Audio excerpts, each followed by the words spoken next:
Welcome to Young and Profiting Podcast, David. Thank you. It's so great to be here.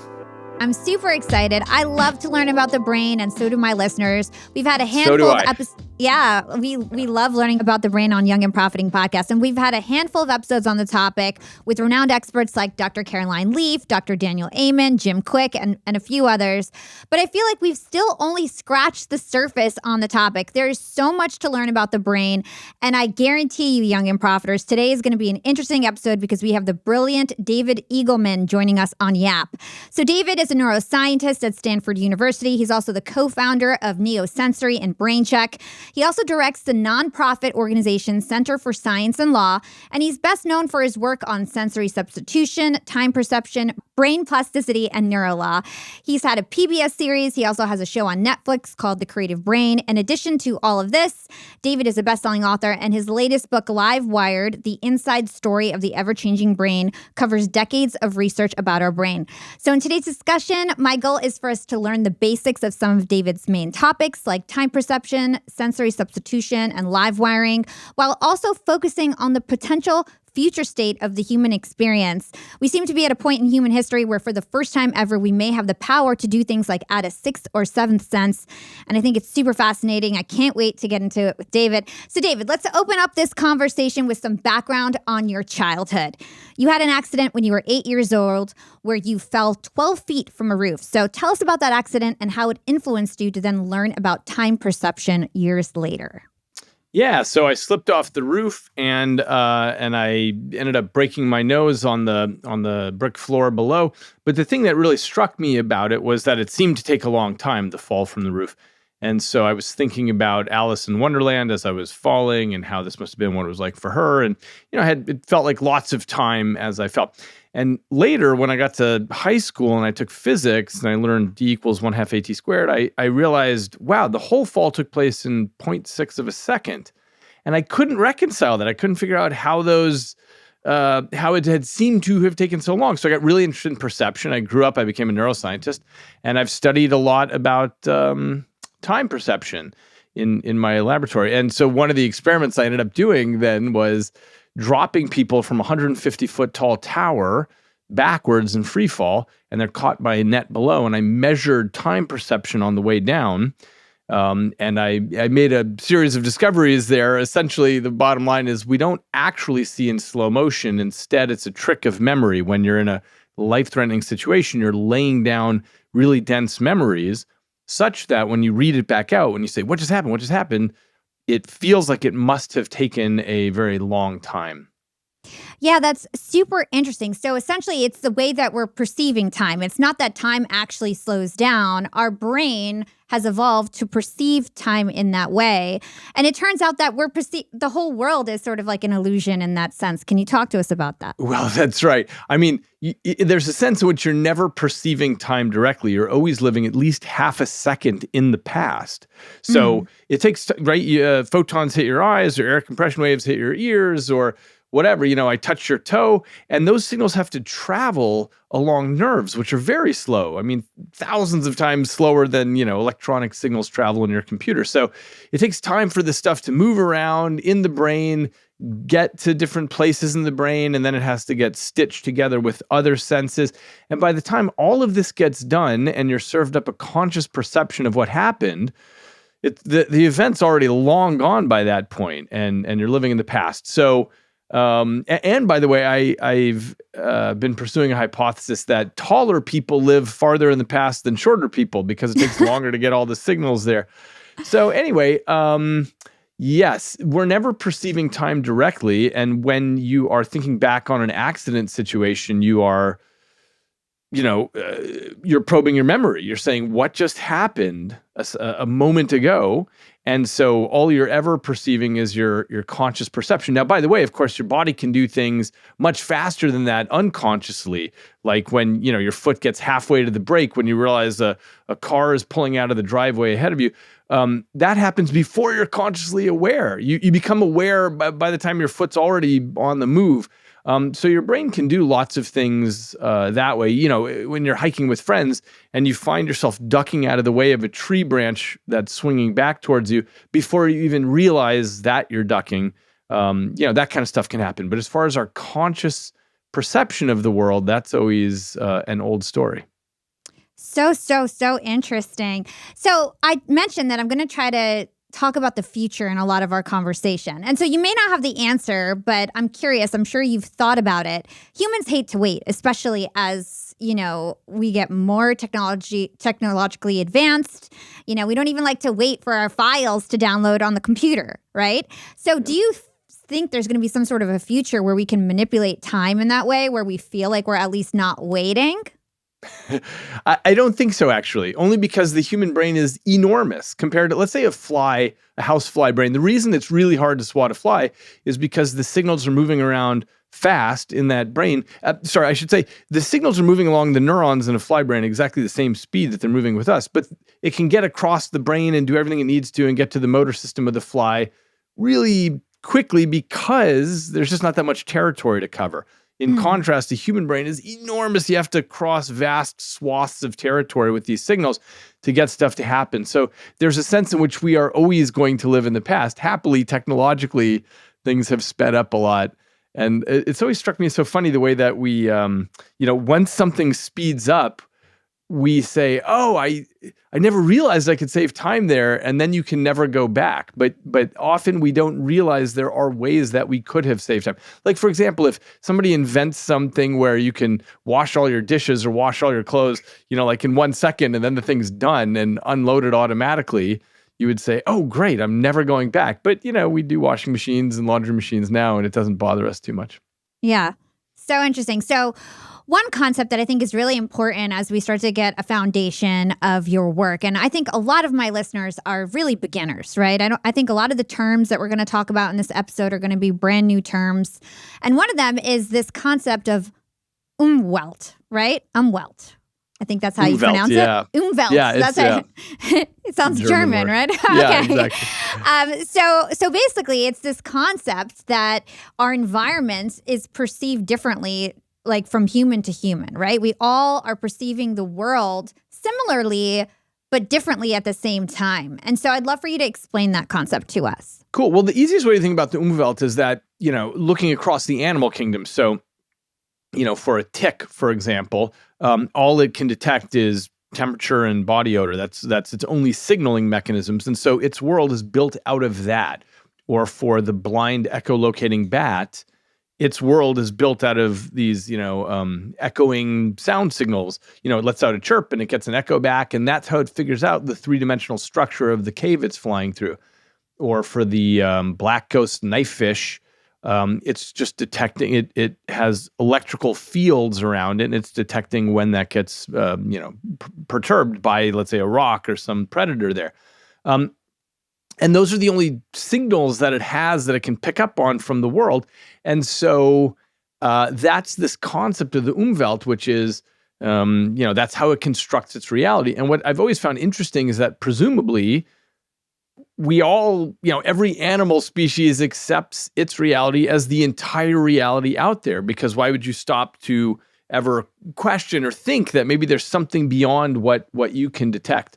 But what you said is also correct. And this is actually the topic of my next book, which is the difference from human to human has been fascinating to me. Just as one example, well, an easy example is color blindness, right? So let's say this person's colorblind, this person's not. They're actually seeing the scene differently. And we now know that a small fraction of women have not just 3 types of color photoreceptors in their eye, but 4 types, which means they're seeing colors the rest of us aren't seeing. And or take something like synesthesia, which is where someone, let's say, looks at letters or numbers and it triggers a color experience, or they taste something and it puts a feeling on their fingertips, or they hear something and it causes a visual for them. There are many forms of synesthesia, but the point is it's not a disease or a disorder. It's just an alternative perceptual reality.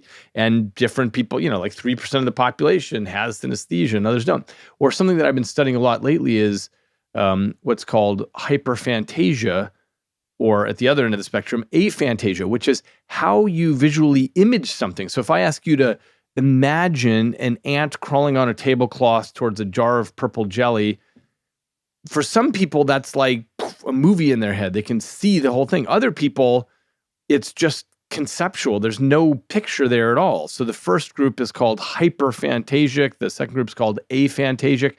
And it turns out that across the population, everybody is smeared way out here. And so although we would assume that everyone has mental imagery that's like ours, in fact, everybody's totally different with this stuff. So this is what I've been spending my time writing about lately, is the differences between humans. Extremely fascinating to me. Yeah, and I feel like there's so many ways we can go. I'm going to do my best to try to navigate this conversation in a way that I feel like will really lock in the most important things for my listeners.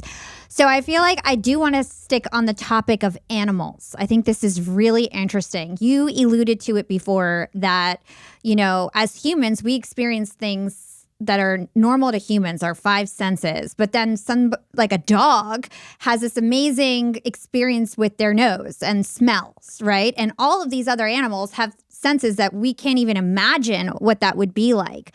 And so help us understand, what are the different senses out there that humans are essentially missing out on? Well, okay, so almost all animals have a sense of smell that's so much better than ours. I don't know if you saw my TED talk, but I did this example of, really imagine that you are a dog. Imagine you've got this long snout with 200 million scent receptors in it. And everything for you is about smell. And you've got these wet nostrils that attract and trap, scent molecules. And you've got floppy ears to kick up more scent. Everything for you is about scent. And what it would be like if one day you looked at your human master and you thought, what is it like to have the pitiful little nose of a human, right? You might imagine erroneously that there's sort of this missing, black hole of smell. And we all realize we have this missing smell. But of course, we're all trapped inside of our own Umwelt. And so we think, oh yeah, I've got a great Umwelt. I'm detecting everything out there. We don't realize typically that there's so much that we could be sensing. Now, lots of animals have magnetoreception, which means they're picking up on the magnetic field of the earth. And that's how they navigate. That's how they know north and south. So insects, birds, they've all got this. Turns out cows have good magnetoreception as well. There's, some animals see in the infrared range. So rattlesnakes, for example, they have these heat pits and they're picking up on infrared radiation. Others, like honeybees, see in the ultraviolet range. These are things that are just totally invisible to us. We don't pick this up at all. And I've been studying this for many years because I'm fascinated by the idea that there may be things that animals are picking up on that we can't even get. We're not even going to know for the next, 50, 100 years when someone realizes, oh my gosh, it turns out, antelope are picking up on this thing that we didn't even realize was a thing. So when you really study the biology across the kingdom, you find that there's lots of information out there and we are extremely limited. And I think this is a very counterintuitive thing to think that your biology actually constrains your perception of reality. Yeah, it is mind-blowing to think that like animals are having a totally different experience than you are, and I could be sitting here, there might be sounds that are going on that I don't even hear right now and you don't even hear right now, which to me is just so crazy to even think about. We're so set on this is the way that the world is that we never stop and actually think about these things. Oh yeah. And it turns out, and by the way, sounds, yeah, there are lots of animals that hear in what we call the infrasonic range and the ultrasonic range. So we hear from, the details don't matter, but, from 20 hertz to 20,000 hertz. Don't worry if you don't know that. But, it's just, that's the range of human hearing. But there are animals that are communicating way above that and having conversations all the time. Lots of insects and frogs and whatever. And elephants are communicating at the ranges below that. They're feeling it with their feet in the ground. They're feeling these bumps and so on and signals from other elephants. And this is totally invisible to us. Do all animals and humans, have we evolved our senses based on our environment? Yeah, that's exactly right. The reason that we see in this very narrow range that we call visible light is precisely because that big ball of fire in the sky, the sun, is optimally giving, photons that bounce off things on our planet's surface in that range. In other words, lots of stuff doesn't get through the atmosphere, so it wouldn't be useful for us to pick up on many of these other ranges. And so, yeah, we pick up on stuff that's super useful to us.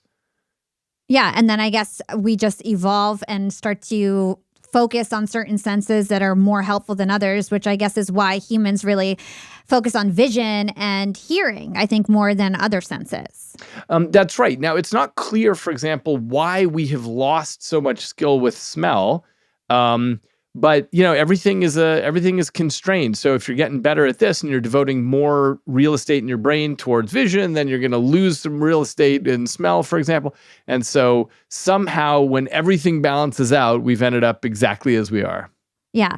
So something else that I found really fascinating when I was studying your work is this idea that we all have these different senses. All the animals have different senses, but the material of our brain, from my understanding, is very similar, at least with primates and mammals, right? To me, I thought that our brains would be totally different. I mean, humans have took over the world, right? So we think we're really special, but in fact, our brain is made up of the same thing. So talk to us about that. That's right. Well, both statements are true. I mean, we are really special because our brains are running algorithms just slightly differently. And I can talk about that, why we have taken over the whole planet compared to all our brethren in the animal kingdom. But yes, it's all made of the same stuff. If I showed you a brain cell, a neuron from a human, a horse, a cow, an insect, a squid, you couldn't tell me they all look the same. They're doing exactly the same thing. It's just a cell that has these, things that these sort of roadways that come off of it, and we give them fancy names, and they have, but it's just a cell. It's just, trafficking proteins around and putting receptors there and spitting out chemicals, and it looks exactly the same across the animal kingdom. And so all that we're doing, all Mother Nature is doing, I should say, is, just wiring this up in different ways. Yeah. So I think this is a great place to kind of get an understanding of plasticity and live wiring and the difference between it. So you called your book Livewired, and you could have called it brain plasticity, but you called it Livewired for a reason. So talk to us about the distinction between plasticity and your concept of Livewired. Yeah. Brain plasticity is what we term this in the field. And this just means, the ability of the brain to reconfigure itself. So neurons, the cells in the brain, are spending their whole lives, plugging and unplugging and seeking and finding other places and changing the strength of their connection with other neurons. Each neuron connects to about 10,000 other neurons. And this changeability is what we call plasticity. I call it live wired nowadays, live wiring, because plasticity feels to me just a bit like an outdated term, in the sense that this was coined about 100 years ago because people were impressed by plastic manufacturing. And the idea with the material plastic is that you mold it into a shape and then it holds on to that shape. And that's what's useful about plastic. So the analogy to the brain that people saw was, you learn the name of your fifth grade teacher, and all these years later, you still remember that name. So it's like the system, got molded by the information that came through, and it held on to that information. And so that, stands as a very good analogy. The only thing is, with 86 billion neurons constantly changing every moment of your life, reconfiguring, it seemed to me that plastic was maybe a little too milquetoast a term for it. So that's why I'm using the term live wired, because what really opens up when we start studying this in depth is an entirely new way to think about this and to build technologies moving forward. And that's one of the things I'm going to be doing, speaking of the future of the brain, is building live wired devices. So instead of being something like, a phone, which, becomes outdated and eventually the technology is not good enough and you just throw it out because it's, a layer of hardware with a layer of software on the top. What if you could build something like a brain that is constantly reconfiguring and learning and getting better with time? Yeah. So from my understanding, neurons are essentially fighting with each other for relevancy. Well, that's right. So this is the framework that I put forward in the book, is that the right way to think about the brain actually is like a Darwinian competition where each neuron is fighting for its own survival. And when you look at single-cell organisms, they're spitting out chemicals as a defense mechanism. And when you look at neurons in the brain, they're doing the same thing. It's just that we call those neurotransmitters, and we say, oh, look, you're passing information along. But I don't think that was the intention. I think it's cells all fighting for survival. And in one of these, amazing, bizarre biological, results, you get a human brain out of this. But yes, many of the neurons in your brain die. And what you get, in your first 2 years of development is this massive overgrowth of all these things growing like a garden that's going nuts. And then from about the age of 2 onward, all you're doing is you're really pruning the garden. You're taking things away. And cells all over your body actually have this way of committing suicide. It's called apoptosis, where, it's not that they're dying because of injury or something and releasing inflammatory chemicals. It's that they're saying, okay, I'm done here. And they fold up shop and they carefully kill themselves. And so this is a majorly important part of how the brain develops. Yeah. And so we're born with a certain amount of neurons. They're making more connections. And I'm trying to get more information about this because I want people to understand how senses work and why somebody who's blind, for example, can hear really well, and how those neurons actually can be, I guess, reutilized for something else because neurons need to stay relevant. Yeah, okay, so that's exactly right. So it turns out that in the brain, no territory lies fallow. Everything is going to get used. And so we think about this area at the back of the head, we think of that as the visual cortex. But yes, if you go blind, it's no longer the visual cortex. It gets taken over by hearing, by touch, by memorization of words, by lots of things, because it's perfectly good territory. Now, the territory I'm talking about is called the cortex, which is the outer wrinkly bit of the brain. And the cortex is, we have more of it in relation to our body size than anybody in the animal kingdom. This is sort of the magical stuff that makes us really good at what we're doing. So it turns out that cortex is a one-trick pony, which is to say, it's not that this is fundamentally visual and that's fundamentally auditory and for touch and for controlling the motor system, but instead any of it can trade off with any other of it. And so the really special thing with humans being live-wired is that we drop into the world half-baked and we absorb everything around us. That's how you absorb your language, your neighborhood, your culture, your parents, your way of acting in the 21st century, and so on. In other words, if you were born with exactly your DNA 1,000 years ago, you'd be a really different person. If you were born 10,000 years ago, exactly you with the same DNA, and you ended up in the world 10,000 years ago, you'd be totally different in terms of your cultural beliefs, whatever weird, animistic religion you believe in, whatever kind of, thing is appropriate for, burning people at the stake or whatever, or how you hunt a lion or stuff like that. You would just be a different kind of person. And this is because we absorb the world around us. And this is what I flagged a little bit earlier. What separates us from our closest cousins in the animal kingdom is that most animals are still dropping into the world essentially pre-programmed. So if you drop in as a goat or an alligator, you essentially know, okay, here's how I, eat, mate, sleep, whatever. And that's it. And you're doing the same thing that goats did 10,000 years ago.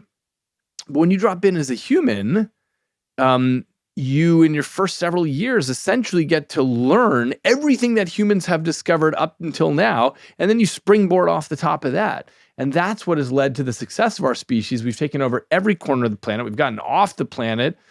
We've invented the internet and quantum computation and so on, precisely because we're not starting from square one every time, but we start from where humans have already gotten. Yeah.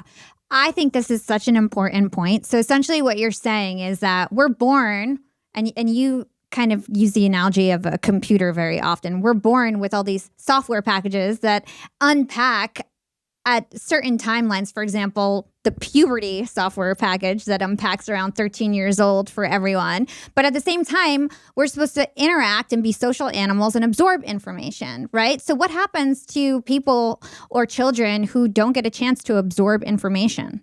Yeah, so happily these examples are rare, but they're very heartbreaking, which is sometimes you find a child who's had such neglect and abuse that they haven't had all the normal input. So Mother Nature is taking a gamble when she drops a half-baked brain into the world. She's assuming, okay, well, you should get all the normal language and love and touch and interaction with other humans. And occasionally you'll find a child who's locked up by their parents and they're not talked to, and they have terrible cognitive development. They just don't develop correctly, as in they can never get language. They don't even know how to chew. They can't see very far. It's just a half-baked brain that never gets cooked all the way. And they have real IQ deficits. It turns out there are these things in brain development called critical periods. And one of those is if you don't get enough exposure to language, lots of language in your first several years, you can never get language.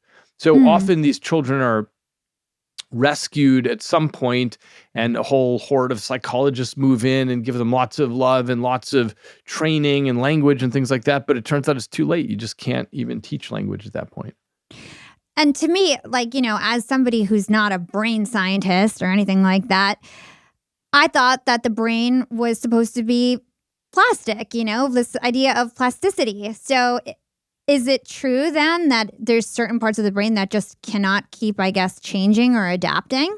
Plasticity diminishes with age, and it doesn't do it smoothly. It does it with these sort of punctuated moments. So you've got, these critical periods for lots of different things. So for example, learning language, you have to do in the first, let's say 4 or 5 years.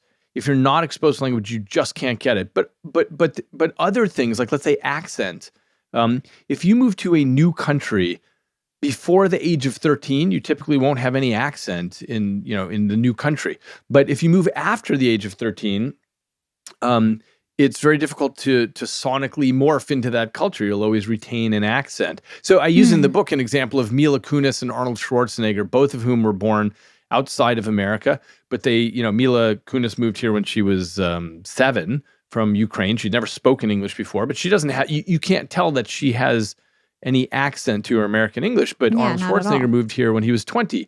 And so it was too late for him to get rid of his accent. So anyway, the point is there are many critical windows that happen here with learning.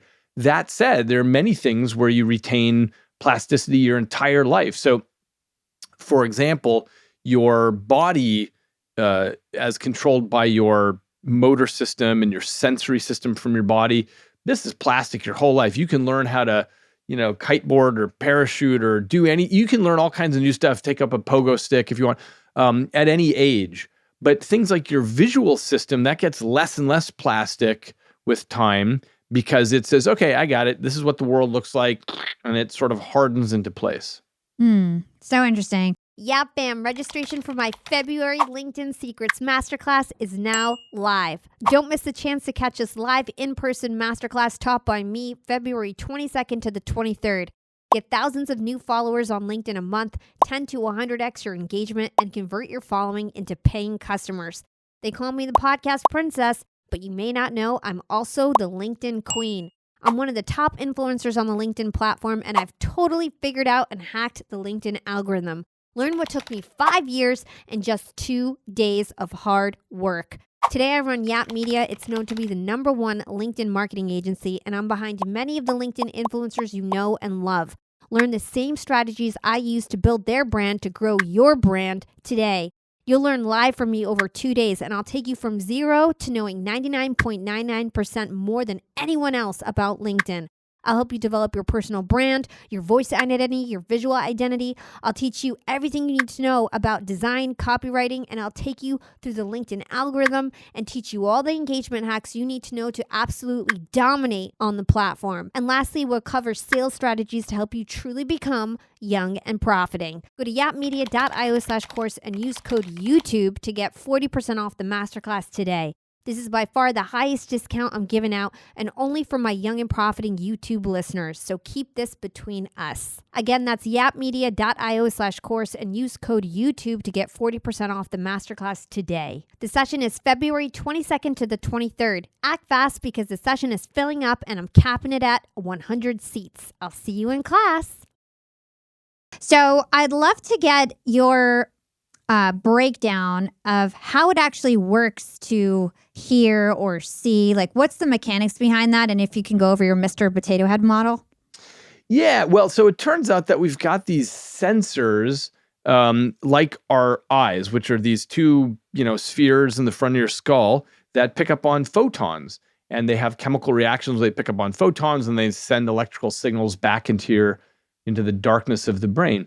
And you've got your ears, which are picking up on air compression waves, and it's a very sophisticated little machine, and it breaks frequencies of sound down into different areas, and it sends spikes into the darkness of the brain, and so on.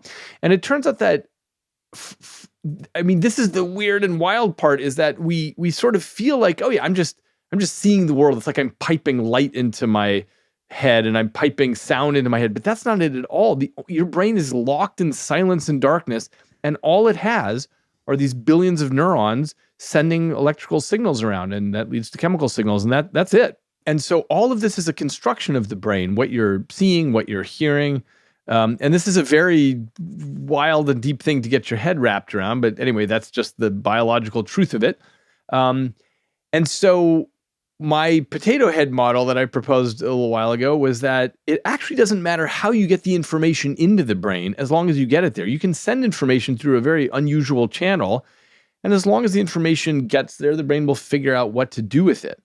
And so this was first shown actually at the end of the 1800s, where some experimenters took someone who was blind, and they had a little photo detector that would detect light, and they turned that into patterns of vibration on the head, and the person could essentially come to see via patterns of vibration on their forehead. And this is so unusual to think about sight that way. And then I'll mention in 1969, another scientist put blind people into a modified dental chair, which had this little grid on the back, and it would sort of poke you in the back in various ways. And he set up a video camera, and whatever the video camera was seeing, you would feel that poked into your back. So if it was a face or a square or a coffee cup or a telephone, you'd feel the shape of that poked into your back. And blind people got really good at being able to see the world this way. And so it turns out it doesn't matter how you get the information in there. The brain will say, oh, I got it. That's correlated with something out there that's useful, and I'll figure out how to perceive it. Really, really interesting stuff. So I know that you've been using skin in a really unique way, and now you have a product, a wristband, where you're actually helping deaf people. Can you tell us about that? Yeah, so I got interested in my lab many years ago about this question of, could we make sensory substitution for people who are deaf? Could we feed in the information that would normally be going to the ears via a different channel? And there are actually 212 different reasons you can go deaf genetically. And most of these are not, something that you can do anything about at the moment. So what I did first is I built a vest with vibratory motors on it, and the vest captures sound and turns that into patterns of vibration on the skin. So sound is broken up from high to low frequency, which is exactly what your inner ear is doing. And then that's going, on your skin and up your spinal cord and into your brain. And deaf people could learn how to hear this way. So I gave a talk on this at TED, and then I spun this out from my lab as a company called Neosensory, and we ended up shrinking the vest down to a wristband. And the wristband does the same thing. It's capturing sound, and it's turning that into patterns of vibration on the skin. And deaf people can come to understand the auditory world around them. Like, oh, that's somebody calling my name. That's the doorbell. That's a baby crying. That's a dog barking. Things like that. And so we're on wrists all over the world now, lots of deaf schools, lots of individuals wearing this. And it's been so gratifying to take something that's a theoretical neuroscience idea and move it all the way to, product that people are using every day. Yeah, it's really awesome what you're doing. And so I'd love to understand, how long does it take for someone to get these vibrations and then eventually have them mean something? Yeah. So the answer is it's a linear increase. So people just get better and better each day. So on day one, we test people after they've been wearing it for the first 10 minutes or so, and they're slightly above chance on being able to recognize certain sounds. But then through time, over the course of weeks, they just get better and better and better. And the really wild part is that by about, let's say, 4 months, people will describe it as hearing. So I'll say, look, when the dog barks and you feel vibrations on your wrist, do you think, okay, wait, I just felt something. What is that? It must be something, maybe there's a dog out there. They say, no, I just hear the dog, which sounds crazy, except that's what's going on with your hearing. You feel right now like you're just hearing my voice out there, even though it's all taking place in your head. You've got spikes running around and you think, oh yeah, that sounds like Eagleman's voice. And then you attribute it to some source outside of you. But that's what it becomes when you're listening through the wristband. Yeah. And from my understanding, this is called qualia, right? And it's... Yeah, qualia is the term we use for the private subjective experience we have of something. For example, colors don't exist in the outside world. There's just different wavelengths of light, of electromagnetic radiation. But we perceive it as, oh, that's red, that's green, that's, fuchsia, whatever. And that's a qualia. That's a private subjective experience we have of what's going on out there, even though it's really just spikes in the dark. So then would you say that humans eventually could have a sixth or seventh sense that just feels natural to us? So that's what I've been working on for a while now, which is, given that all these other animals have other kinds of things they can pick up on, what does it mean if we feed in that information? And the answer is yes, we can absolutely have sixth sense, maybe many more. We don't have any idea yet what the limit is on that. But the idea is, what can we pick up on, computationally or with any machine or whatever, and then feed that into you? So for example, something I've been very interested in is perceiving infrared light. So you can set up, we've set this up with the wristband very inexpensively. For $5, you set up these infrared bolometers, they're called. They're, just picking up on infrared light. And you can walk around and feel the temperature of things around you. And, I can, as I'm walking through a parking lot, I can feel which cars have been parked there for a while versus which have just arrived in the last 20 minutes. Because the engine block is a totally different temperature. But it's just something I know as I'm walking through. I'm just feeling that information. Or if I come across 2 chairs, I can tell which chair was more recently sat in because there's still a temperature signature on it and so on. There's a million things about this that, one can just come to perceive a new sense, but you can have much wackier things. We actually have 70 projects in progress. If anybody's interested, go to neosensory.com/developers, and you can see our blog of all these different projects we have. So, stock market or feeling social media with your skin, or firemen or blind people or people with prosthetics, or there's a million different projects we have where we're feeding in new data streams, and you can come to have perception of that. One of the things we've been doing is for drone pilots, where you feel the pitch, yaw, roll, heading, and orientation of the drone on your skin. So it's like you're becoming one with the drone. It's like you stretched your skin up there where the drone is. And pilots can become much better at flying drones this way, in the fog and in the dark. And in fact, right now I'm working with a couple of young engineers in Ukraine to implement this for their defense.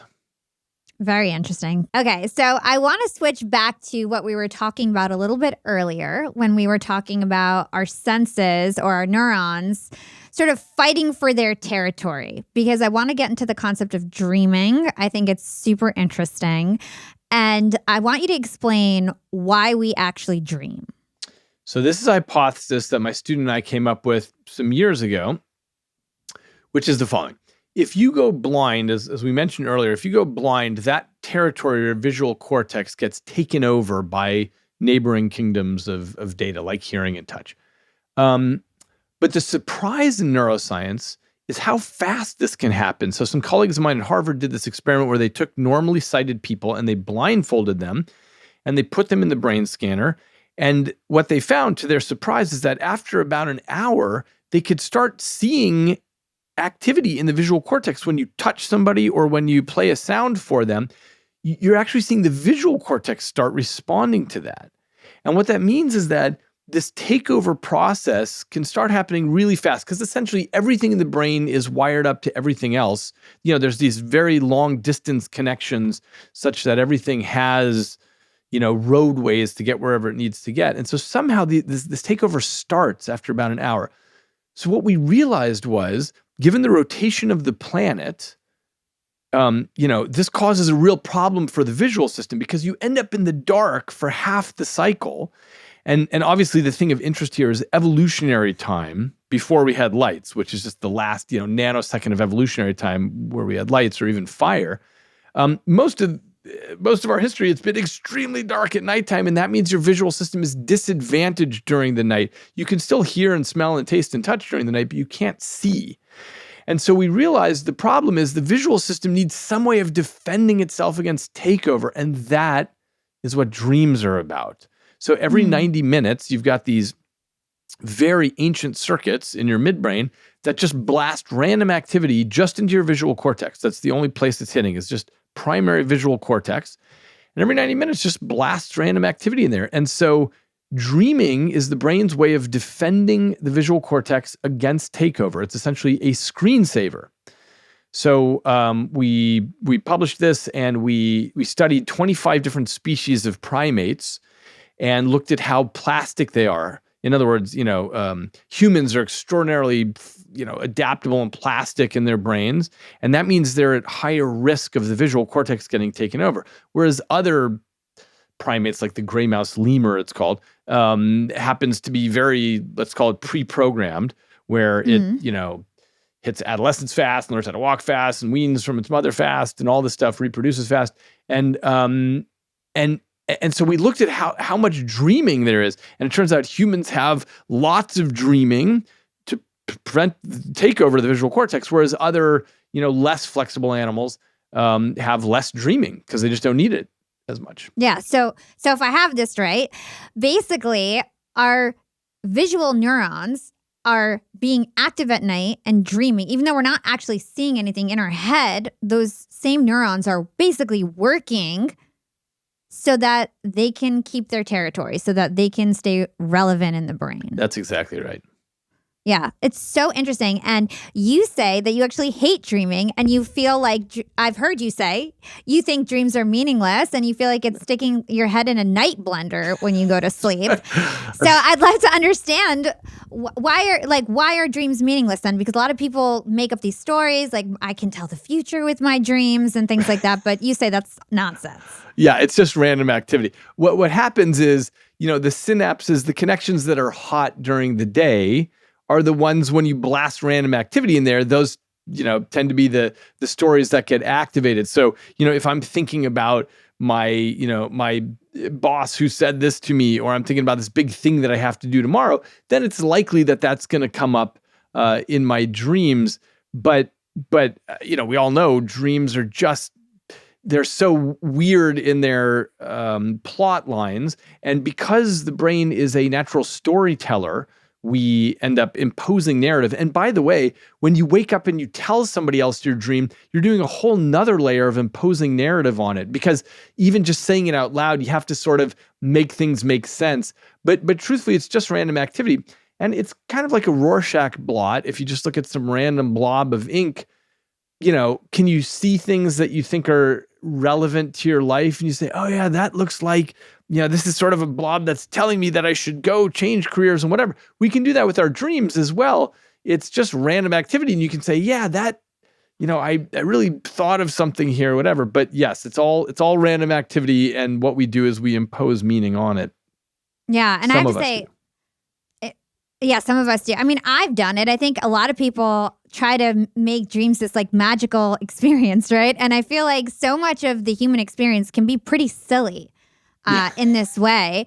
So I'd love to talk about the intersection between, science and religion. You've been studying the brain, and I feel like you probably have a very unique perspective on the world. I mean, parts about our brain and our life is still really mysterious, right? We don't really know how consciousness exactly works still. Yep.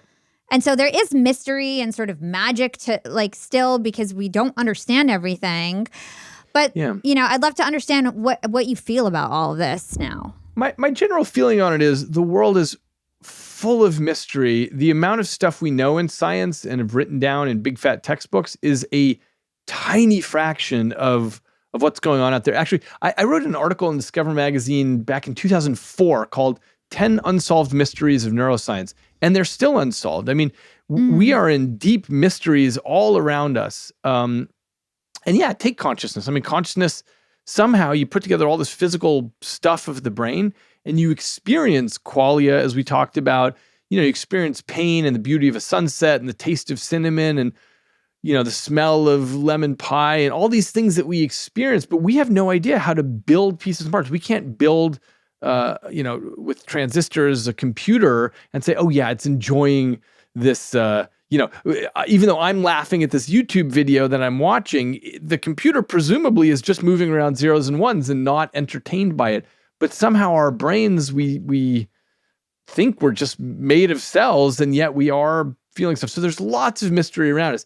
To my mind, the best way to tackle these mysteries is the scientific method. And this is so new for humans. I mean, this is really just the last few hundred years that we've kind of gotten this right, essentially since the Renaissance, about doing science, which is it's nothing but a method of saying, okay, we're going to lay out our hypotheses on the table and we're going to do careful experiments. We're not going to fool ourselves into believing something unless there's evidence that supports it. And so to my mind, that's the way to tackle it. Now, the issue is we have a world full of religions. There are 2,000 different religions on this little planet that we're on. And the part that's always struck me as crazy is that people are willing to fight and die for their version of their religion. There's a real lack of intellectual humility there. Obviously, if one religion were true, we might expect that it spreads around the world and everyone says, oh yeah, that one seems pretty right. But obviously they're all made up.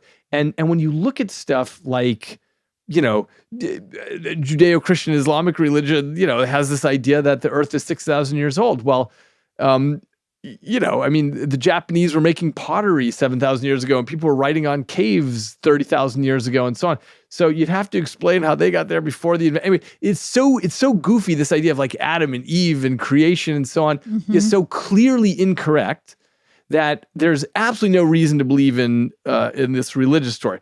But I have felt that it's difficult to say, given the amount of mystery that we face, to say, okay, well, we've got this all figured out. And so, it's a cold universe and there's nothing but deterministic physics and so on. We just don't know enough to say that. That may well be the case. We just don't know enough to pretend that science has it all figured out. And so I call myself a possibilian, and that means I'm interested in the possibility space. In other words, this just is the scientific temperament, is saying, what could be going on here? How did we get here? What is our purpose here? If anything, what is happening around here? And the best way to tackle that is with the tools of science, which means anything gets to be on the table at first, and then we use the tools of science to rule out particular things, like that the earth is 6,000 years old. And we use the tools of science to open up new folds in the possibility space that we hadn't even thought of before.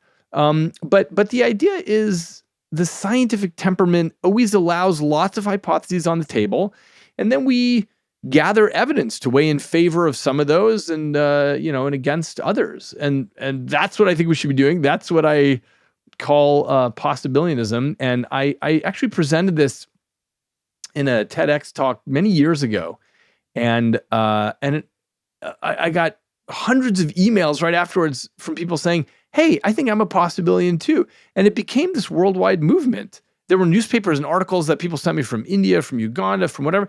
Facebook groups sprang up. And now, 11 years after this original talk, there's so much activity about possibilianism. And I'm so happy about this because I feel like there wasn't a position that people could take if they happened to feel the way I did about this.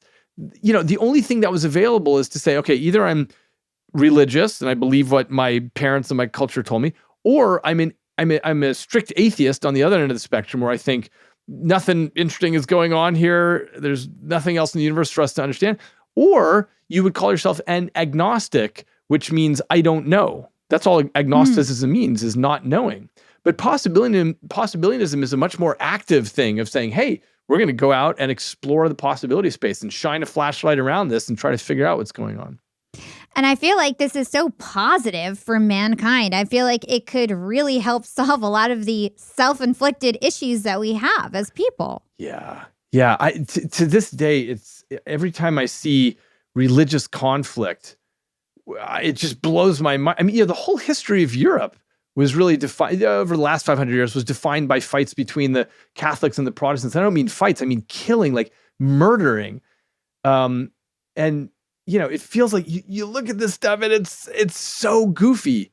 And yet this is the history that we have been surrounded with and still have to deal with in a lot of the world. I feel like I think I'm correct in looking at the world now in 2022 and thinking, okay, we're maturing a bit. At least much of the world is maturing out of this idea of, okay, this particular ancient religion that I was taught is the truth.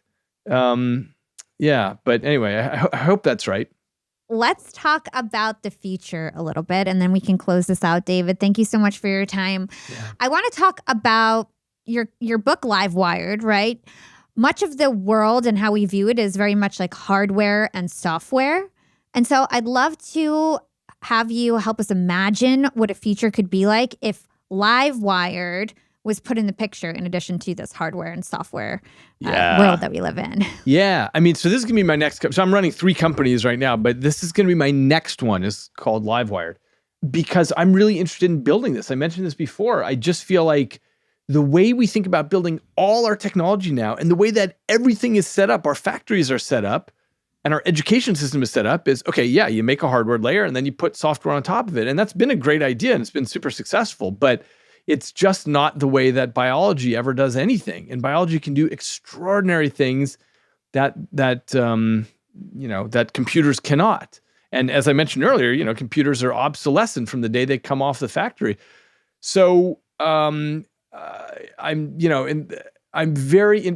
give an example, which is the Mars rover. I can't remember if it was Spirit or Curiosity, one of them. Anyway, you got up to Mars. It did an extraordinary job, rolled around the red planet and, saw lots of stuff. But then it got its right front wheel stuck in the Martian soil and it couldn't move out of there and it died. Okay. Contrast that with what happens when a wolf gets its leg caught in a trap.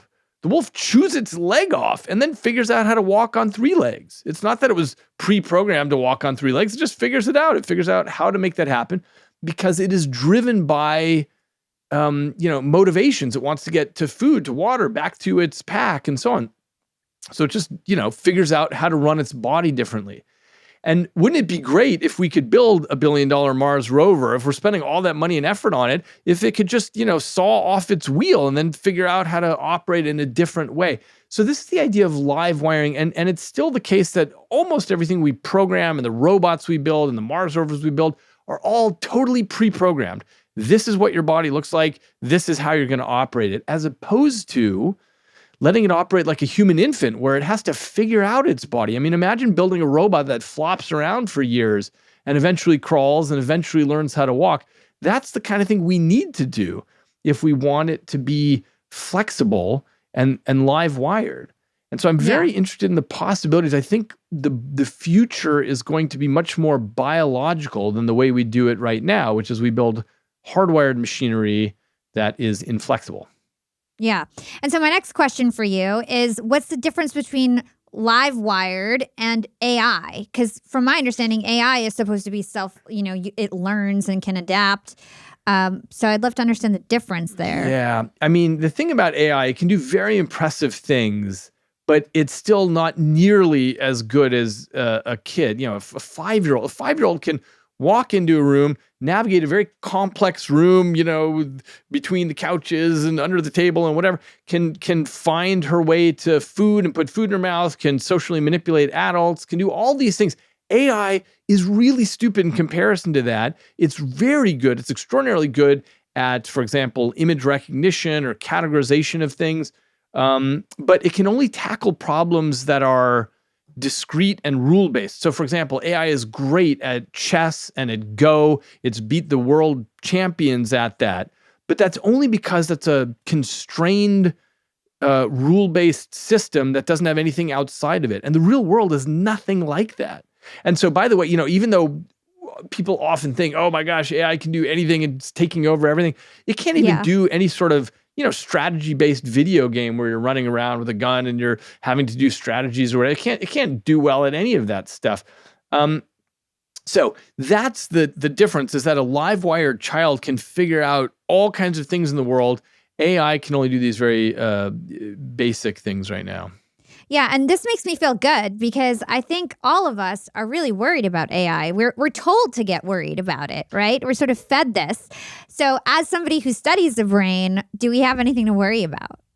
I mean, eventually we might, but certainly not right now. Certainly not right now. I mean, you can just, turn the computer off. I mean, it's still doing what it is told, as in, hey, I want you to absorb 1 billion pictures of cows and horses and then get really good at being able to determine the difference between these. So what it does is it trains on a training set of, let's say, 1 billion images where it's labeled, okay, this is a cow, this is a horse, this is a cow. And then it's extraordinarily good, better than a human at discriminating cows from horses. But in real life, we don't have training sets with billions of examples. We don't have that luxury. You have to learn everything on the fly. All animals do have to learn the world on the fly and get good at it. And this is where we outshine AI by a long way. Okay, my last question to you on the future, and then we'll round out this interview, is really about how you imagine mankind in the future in terms of our brains, in terms of maybe live-wired materials.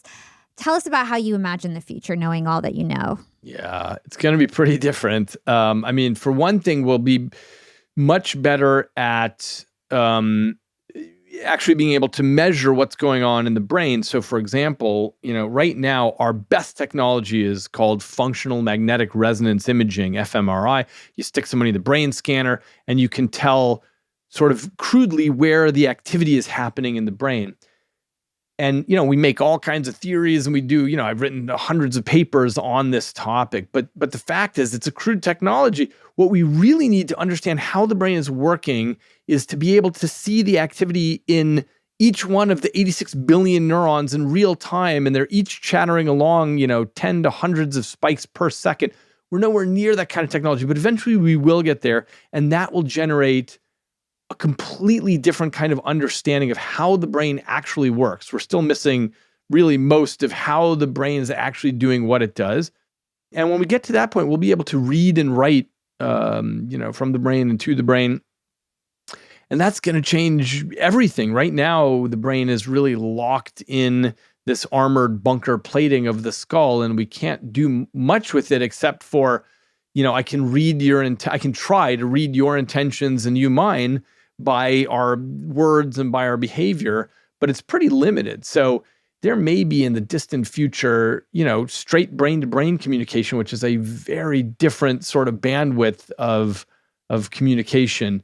So that's one thing. I think another thing is that we'll be experiencing completely new senses. It'll just be trivial for everybody to experience, whatever, infrared and stock market data and what's going on social media. These things will just be, like getting eyeglasses for a kid.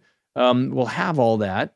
So I think we have more in common with our ancestors of 5,000 years ago than we have in common with our descendants of 100 years from now. Wow. That is powerful. Awesome, David. Well, I end this show with 2 questions that I ask everyone, and then we do something fun at the end of the year with them. So you're right at the end with us. What is one actionable thing our young and profiters can do today to become more profitable tomorrow?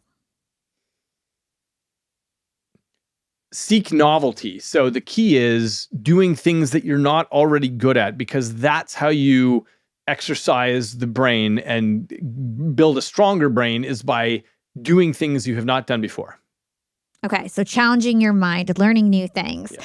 And what is your secret to profiting in life? Relationships. It's all about other people. The brain has an extraordinary amount of its circuitry devoted to other people and making models of them and understanding them.